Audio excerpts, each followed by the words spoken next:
Hi guys, my name is Joel and it's so great to be getting to share with you today. I want to ask you a question. What do you do when everything changes around you? Over the past couple of months, I don't know about you, but it feels like everything has changed. Like we couldn't go to school, we couldn't go and hang out with our friends the way we could before, and the hardest one for me was that we couldn't even go and visit our family that lived outside of our house. It's been a bit of a crazy time. Everything seems to be different. And personally, right now, as I record this video, I'm in the middle of another change as we've just moved house. This place is different, the walls are different, the rooms are different, everything around me is different. And I don't know about you, but I often find change hard at first. At the beginning of all of this change, not being able to leave the house was not a lot of fun. And the Bible hero I want to talk to you about today found himself in a position a lot like we did. His name was Daniel, and when he was a little bit older than you guys, his whole world changed overnight. Daniel was captured by a foreign king and taken into a foreign land. He was separated from his friends. He was taken from his family. He wasn't able to go where he wanted or hang out with who he wanted. He had to go to a different school and learn a whole new way of living. He was locked down outside of his control. His name was changed. The language that he had to speak was changed. And even the food he had to eat was changed. And now I can do some change, but I don't know how happy I would be if the food I had to eat changed, because I love my food. But we can learn a lot from Daniel and from how he responded when everything around him changed. So, how did Daniel respond? How did he respond when he was locked down, when his school changed, when his friends changed, when his family changed, when everything around him changed? How did Daniel respond in that moment? Because I think we could learn something from that. I think I could learn something from what to do when everything around us changes. Well, there's two things that I want us to have a quick look at from the story of Daniel. And the first one is this: that even in the middle of the change, Daniel recognized that God was with him.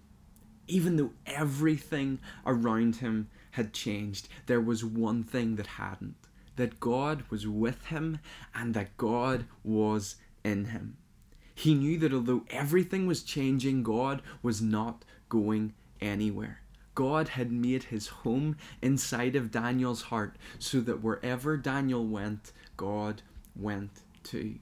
Even though Daniel was in a different country, we read how he always prayed to his God because he knew that God was with him and he knew that God wanted to listen to him.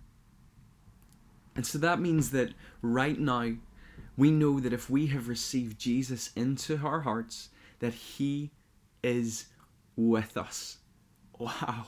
That even though we face big changes, even though school may look different, even though friends and family meeting together looks different, God still is with us and he wants to talk to us and he wants to bring us peace. And so when I face change, if I'm honest, sometimes I complain. Like, if my food was changed forever, like Daniel's was, I imagine that after a couple of days, I'd probably start to complain. And so the second thing I want us to see that Daniel did is that we don't see Daniel complain when things change. We see Daniel offer solutions to the problems he and the country he is in are facing. Instead of complaining about the food that he was given, like I probably would have done, we read how Daniel offered something different, and that something different turned out to be way better than everything else. Daniel and his friends became stronger and wiser than everyone else around them, all because they chose not to complain and offered a change. In the middle of all of this change that we are facing, We're not able to go where we want. We're not able to do what we want. We're not able to hang out with our friends in the same way that we used to. But imagine that instead of complaining, we offered change to our family and our friends. Imagine we offered more fun. Imagine we offered more hope than to everyone around us. Imagine we got to pray for our friends and family when maybe they're a little bit scared of the change. And imagine we just got to share the hope and peace of Jesus that we have inside all of our hearts.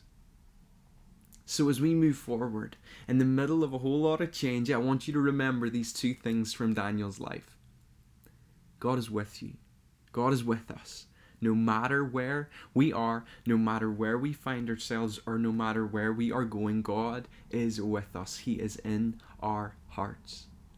And the second thing is that we don't need to complain, but we get to offer life and hope that Jesus has to offer to everyone around us. So guys, Daniel, he is my Bible hero, and I hope that you guys have an amazing day. Thank you so much.